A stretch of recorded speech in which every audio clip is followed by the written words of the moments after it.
Good morning সবাইকে। আজ হলো 17 জুলাই শুক্রবার।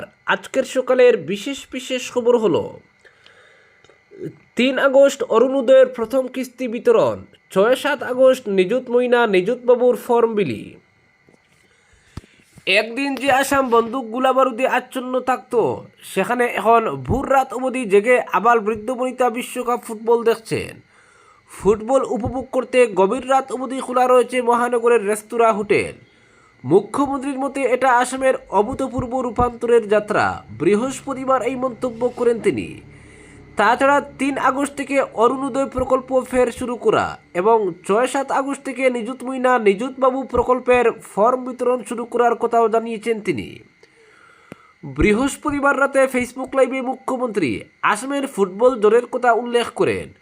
ফুটবলের উন্মাদনা ধরে রাখতে সিএম ফিফা ফুটবল ফ্যান ক্লাবের মাধ্যমে এবার গুয়াহাটি, ডিব্রুগড়, যোরহাট, শিলচর, উত্তর লখিমপুর ইত্যাদি বিভিন্ন স্থানে বিশাল স্ক্রিনে ফুটবল বিশ্বকাপের লড়াই উপভোগ করার ব্যবস্থা করা হয়।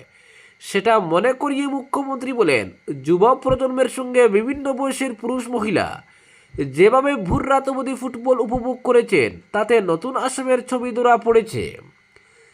তিনি বলেন, একদিন যে আসাম বন্দুক গুলি বারুদে আচ্ছন্ন ছিল, সেই আসামে সকলে একসঙ্গে বসে ভোর রাত অবধি ফুটবল উপভোগ করা এক অভূতপূর্ব রূপান্তরের যাত্রা। বিশ্বকাপের সেমিফাইনাল উপভোগ করতে ভোর রাত অবধি রেস্তোরাঁ, হোটেল খোলা রাখার অনুমতি দেওয়া হয়েছিল। ফলে গভীর রাত অবধি খোলা থেকেছে অনেক হোটেল, রেস্তোরাঁ। বিশ্বকাপ ফাইনালের দিনও চাইলে গভীর রাত অবধি হোটেল, রেস্তোরাঁ খোলা রাখতে পারবেন সকলে। শান্তি শৃঙ্খলা বজায় রেখে সবাইকে বিশ্বকাপ ফুটবল ফাইনাল উপভোগ করার আহ্বানও জানান তিনি। এদিকে সদ্য বিধানসভায় দাখিল করা বাজেটের কথা উল্লেখ করে মুখ্যমন্ত্রী বলেন, এবার কৃষি ও জলসেচে গুরুত্ব দেওয়া হয়েছে বাজেটে। আসামে গ্রিন বিদ্যুতের ভান্ডার গড়ে তোলাও বাজেটের দীর্ঘমেয়াদী প্রস্তাবের মধ্যে রাখা হয়েছে।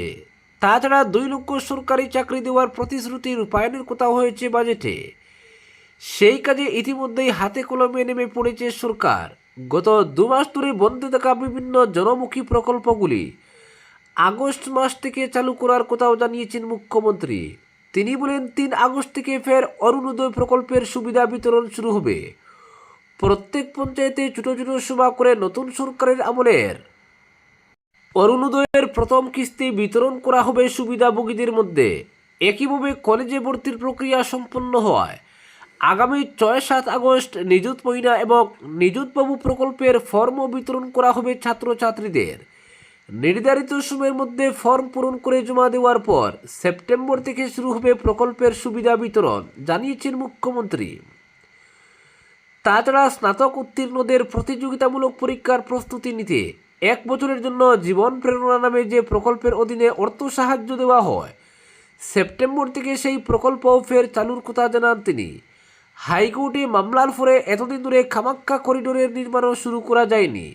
তবে আজ থেকে 500 কোটি টাকা ব্যয়ে কামাখ্যা করিডোর নির্মাণেরও কাজ শুরু হওয়ার কথা বলেছেন মুখ্যমন্ত্রী। এদিকে জনগণের জমির সমস্যার সমাধান করে পাট্টা প্রদান করতে আগামী 25 ডিসেম্বর থেকে মিশন বসুন্ধরা 4 শুরু করতে যাচ্ছে সরকার। এর আগে জমির কী কী সমস্যা রয়েছে তা জানাতে এক পোর্টাল খোলার কথাও জানিয়েছেন মুখ্যমন্ত্রী। সেখানে জমির সমস্যার কথা তুলে ধরলে সমাধানের পথ বের করবে সরকার, যাতে জমির অধিকার দেওয়া যায় আমজনতাকে, বলেন তিনি। অপরদিকে রেলের টিকিট ব্যবস্থায় পরিবর্তন, পছন্দের বার্থ বেছে নেওয়ার সুবিধা সহ চালু নতুন ব্যবস্থা। রেলের টিকিট বুকিং আরও সহজ ও দ্রুত করতে বড় উদ্যোগ নিল ভারতীয় রেল। যাত্রীদের সুবিধার কথা মাথায় রেখে নতুন অনলাইন বুকিং ব্যবস্থা চালু করেছে ভারতীয় রেল পর্যটন ও খাদ্য পরিষেবা নিগম। আপাতত পরীক্ষামূলকভাবে এই পরিষেবা চালু হয়েছে। ব্যবহারকারীদের মতামত ও অভিজ্ঞতার ভিত্তিতে কয়েক সপ্তাহের মধ্যেই পূর্ণাঙ্গ সংস্করণ চালু করা হবে। নতুন ব্যবস্থায় টিকিট বুকিংয়ের পুরো প্রক্রিয়াই অনেক বেশি সহজ করা হয়েছে। আগে যেখানে বারবার তথ্য পূরণ করতে হতো, সেখানে এখন যাত্রীর প্রয়োজনীয় তথ্য সংরক্ষিত থাকবে। ফলে প্রতিবার টিকিট কাটার সময় একই তথ্য নতুন করে লিখতে হবে না। এছাড়া আসন সংক্রান্ত তথ্য দেখার ব্যবস্থাতে পরিবর্তন আনা হয়েছে। আগে প্রতিটি শ্রেণীর কামরার জন্য আলাদা করে বিকল্প নির্বাচন করতে হতো। নতুন ব্যবস্থা একসঙ্গেই সব শ্রেণীর কামরায় কতটি আসন খালি রয়েছে তার পূর্ণাঙ্গ তথ্য দেখা যাবে। পাশাপাশি বুকিংয়ের শেষ ধাপও অনেক সংক্ষিপ্ত করা হয়েছে, ফলে কম সময়ে টিকিট কাটা সম্ভব হবে। সবচেয়ে বড় পরিবর্তন এসেছে বার্থ নির্বাচনের ক্ষেত্রে। এতদিন সীমিত কয়েকটি বিকল্প থাকলেও এবার যাত্রীরা নিজেদের পছন্দ অনুযায়ী বিভিন্ন ধরনের বার্থ বেছে নেওয়ার সুযোগ পাবেন।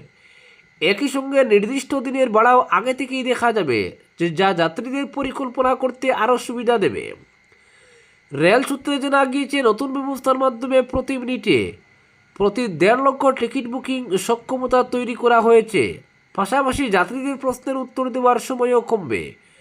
বিভিন্ন ভারতীয় ভাষায় পরিষেবা থাকায় দেশের নানা প্রান্তের মানুষ সহজেই এই বুকিং ব্যবস্থা ব্যবহার করতে পারবেন। www.irctc.co.in এই লিঙ্কে ক্লিক করলেই দেখা যাবে রেলের নতুন ওয়েবসাইট। অপরদিকে নবম শ্রেণীতে বাধ্যতামূলক তৃতীয় ভাষা চালুর প্রস্তাব নিয়ে কেন্দ্রকে সতর্ক করল সুপ্রিম কোর্ট। বৃহস্পতিবার শুনানিতে আদালত মৌখিকভাবে জানিয়ে দিয়েছে, বোর্ড পরীক্ষার প্রস্তুতির গুরুত্বপূর্ণ সময়ে শিক্ষার্থীদের উপর নতুন ভাষার অতিরিক্ত চাপ তৈরি করা উচিত হবে না।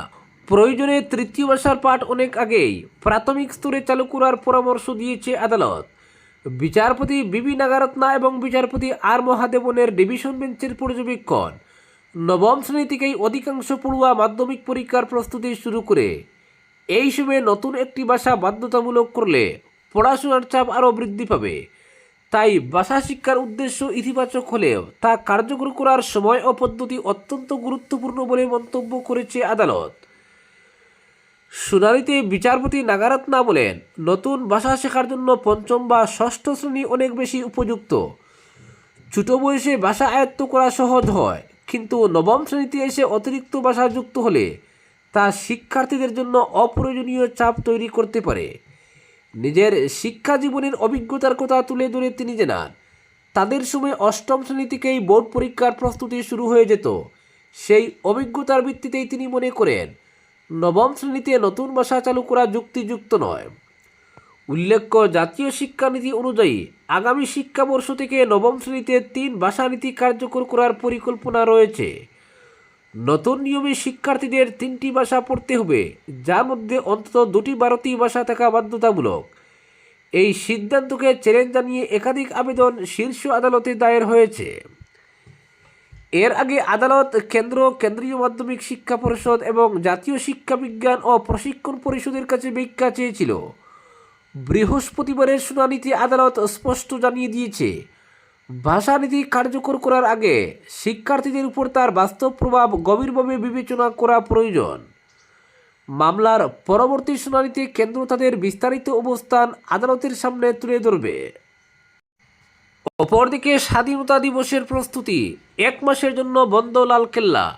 স্বাধীনতা দিবস উদযাপনের প্রস্তুতি শুরু হয়। রাজধানীর ঐতিহাসিক লালকেল্লায় 1 মাসের জন্য সাধারণ মানুষের প্রবেশ বন্ধ করে দেওয়া হয়েছে। সরকারি নির্দেশ অনুযায়ী 15 জুলাই থেকে 15 আগস্ট পর্যন্ত পর্যটক ও দর্শনার্থীরা লালকেল্লায় প্রবেশ করতে পারবেন না। প্রত্নতাত্ত্বিক সর্বেক্ষণ দফতর জানিয়েছে, স্বাধীনতা দিবসের মূল অনুষ্ঠানকে ঘিরে নিরাপত্তা ও প্রস্তুতির স্বার্থেই এই সিদ্ধান্ত নেওয়া হয়েছে। আজকের বিশেষ সংবাদ এখানেই সমাপ্ত।